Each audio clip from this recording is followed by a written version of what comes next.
শিক্ষাক্ষেত্রে একাধিক অব্যবস্থা, দেশ জুড়ে চলা নিট পরীক্ষার নজিরবিহীন কেলেঙ্কারি এবং কেন্দ্রীয় শিক্ষামন্ত্রীর পদত্যাগের দাবিতে রাজধানী আগরতলায় এক বিশাল প্রতিবাদী কর্মসূচির আয়োজন করল বামপন্থী ছাত্র যুব সংগঠন। পাশাপাশি রাজ্যের সরকারি স্কুলগুলোতে পর্যাপ্ত স্থায়ী শিক্ষক নিয়োগ, শিক্ষার বেসরকারীকরণ অবিলম্বে বন্ধ করা এবং কলেজ ক্যাম্পাসগুলির নিরাপত্তা সুনিশ্চিত করে শিক্ষার সুস্থ পরিবেশ ফিরিয়ে আনার দাবিতে রাজপথে নামেন তারা।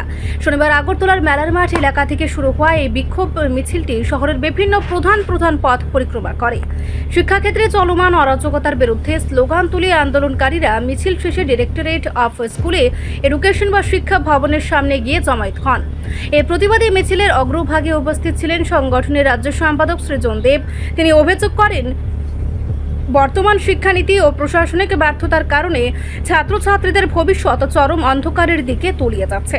সরকারি শিক্ষা প্রতিষ্ঠানগুলোকে অবহেলা করে পুঁজিপতিদের সুবিধা করে দেওয়া যে চক্রান্ত চলছে, তার বিরুদ্ধে ছাত্র যুব সমাজ আগামী দিনে আরও বৃহত্তর আন্দোলনে নামবে বলে হুঁশিয়ারি দেওয়া হয় এই বিক্ষোভ সমাবেশ থেকে।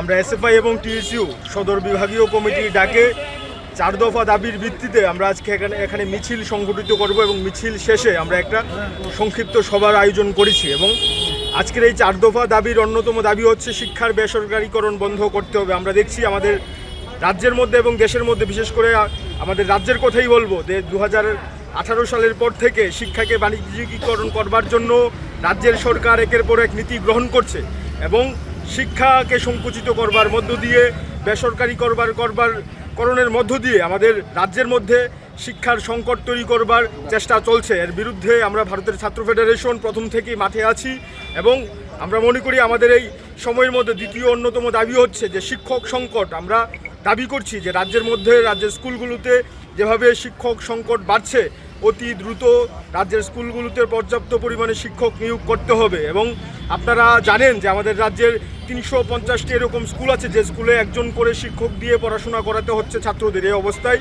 আমরা দাবি করছি স্কুলগুলোতে শিক্ষকদের নিয়োগ করতে হবে। আমাদের রাজ্যের বেকাররা প্রত্যেক দিন কোনো না কোনো জায়গায় ধর্ণা দিতে হচ্ছে। এই জায়গায় শিক্ষক যদি নিয়োগ না হয়, শিক্ষা এমনিতে বেসরকারীকরণের দিকে ঝুঁকবে। এই জায়গায় আমরা দাবি করছি পর্যাপ্ত পরিমাণে শিক্ষক নিয়োগ করতে হবে। এবং এই যে আমাদের রাজ্যে বর্তমান সময়ে যে শিক্ষাঙ্গন, বিশেষ করে কলেজ ক্যাম্পাসগুলোতে যেভাবে ছাত্রদের উপর আক্রমণ চলছে, আপনারা জানেন যে আজ থেকে প্রায় 1 মাস আগে বিবিএম কলেজের একজন ছাত্রকে প্রকাশ্যে মেরে তাকে মাথা ফাটিয়ে আমাদের হাসপাতালে নিয়ে যেতে হয়েছে। এই জায়গার মধ্যে আমরা দাবি করছি কলেজ ক্যাম্পাসগুলোতে ছাত্রদের নিরাপত্তা প্রদান করতে হবে। যারা দ্বাদশ শ্রেণী থেকে উত্তীর্ণ হয়েছে তারা বর্তমান এই নতুন শিক্ষাবর্ষে কলেজে প্রবেশ করবে।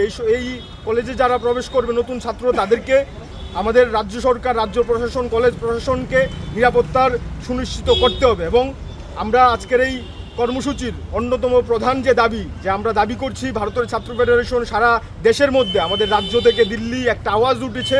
সে আওয়াজ উঠার অন্যতম কারণ হচ্ছে যে নিট সহ যে প্রবেশিকা পরীক্ষাগুলো আছে দেশের মধ্যে, আমাদের সে পরীক্ষাগুলোতে যেভাবে দুর্নীতি তৈরি হয়েছে, দুর্নীতির দায় স্বীকার করে আমাদের দেশের শিক্ষামন্ত্রী ধর্মেন্দ্র প্রধানকে পদত্যাগ করতে হবে। এবং ত্রিপুরা থেকে দিল্লি একটাই আওয়াজ, একটাই সুর উঠেছে এবং এই সুর হচ্ছে ধর্মেন্দ্র প্রধানকে পদত্যাগ করতে হবে। এবং ধর্মেন্দ্র প্রধানকে যদি পদত্যাগ না করে আগামী দিনে ভারতের ছাত্র ফেডারেশন ত্রিপুরা সহ সারা রাজ্যের মধ্যে আমাদের যে আন্দোলন কর্মসূচি তা চলছে, তা আরও গতি বাড়বে। এবং ধর্মেন্দ্র প্রধান যেভাবে শিক্ষা নিয়ে দুর্নীতি করছে, ছাত্রদের জীবন নিয়ে ছিনিমিনি খেলছে, এর বিরুদ্ধে ছাত্র সমাজকে একত্রিত হতে হবে। আমরা ভারতের ছাত্র ফেডারেশন সকল অংশের ছাত্র সমাজের কাছে দাবি করছি, এগিয়ে আসুন। এই যে একটা অরাজকতা পরিস্থিতি চলছে, এর বিরুদ্ধে সকলকে একত্রিতভাবে প্রতিরোধ গড়ে তুলতে হবে। রিপোর্ট সংবাদ প্রতীক্ষা।